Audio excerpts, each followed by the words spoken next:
আচ্ছা, আমরা প্রথমে দেখব কি বেগ কাকে বলে। কি এক নম্বরে আমরা শিখবো আজকে বেগ কাকে বলে।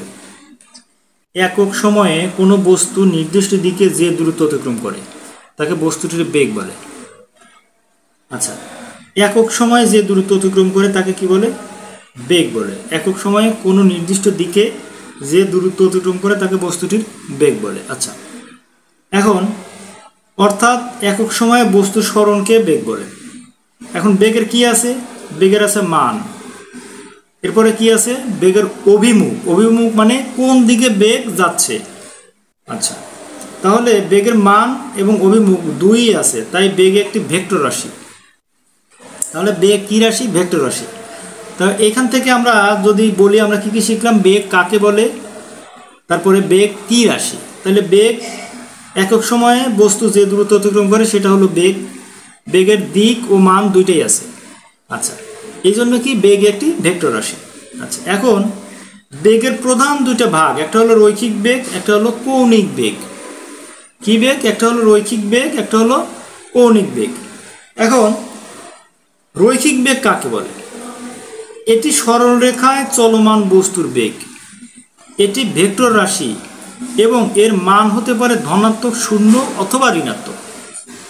তাহলে রৈখিক বেগের মান কি হতে পারে? ধনাত্মকও হতে পারে, শূন্যও হতে পারে, ঋণাত্মকও হতে পারে। এবং রৈখিক বেগ কি? একটি ভেক্টর রাশি। তো বেগ ভেক্টর রাশি আমরা এটা জানি। তো বেগ যদি ভেক্টর রাশি হয় তাহলে রৈখিক বেগ অবশ্যই ভেক্টর রাশি হবে, যেহেতু বেগই আমাদের ভেক্টর রাশি। আচ্ছা, এখন আমরা কি শিখলাম? রৈখিক বেগের সংজ্ঞা। এটি সরলরেখা চলমান বস্তুর বেগ, ভেক্টর রাশি, এর মান ধনাত্মক, শূন্য অথবা ঋণাত্মক হতে পারে। এখন যদি আমরা বলি কৌণিক বেগ কাকে বলে?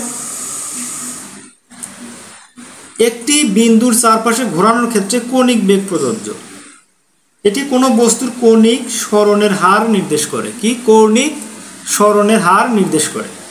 তাহলে আমরা কি শিখলাম? রৈখিক বেগ শিখলাম, কৌণিক বেগ শিখলাম। আচ্ছা, এখন সুষম বেগ কাকে বলে? বস্তু যদি একটি নির্দিষ্ট বেগে চলে, অর্থাৎ বেগের মান যদি একটি নির্দিষ্ট মাত্রায় স্থির থাকে তবে সুষম বেগ বলে।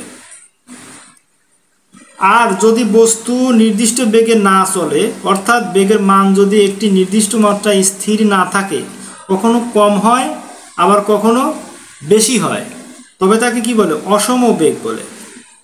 তাহলে আমরা কি শিখলাম? সুষম বেগ, অসম বেগ। আচ্ছা, তাহলে সুষম বেগ হলো কি? বেগের মান যদি একটি নির্দিষ্ট মাত্রায় স্থির থাকে তাহলে সুষম বেগ, আর বেগের মান যদি নির্দিষ্ট মাত্রায় স্থির না থাকে তাহলে সেটা কি? অসম বেগ। আমরা কি শিখলাম? বেগ কাকে বলে, এরপরে বেগ কি রাশি? ভেক্টর রাশি। রৈখিক বেগ কাকে বলে, কৌণিক বেগ কাকে বলে, এরপরে আমরা শিখলাম সুষম বেগ কাকে বলে এবং অসম বেগ কাকে বলে।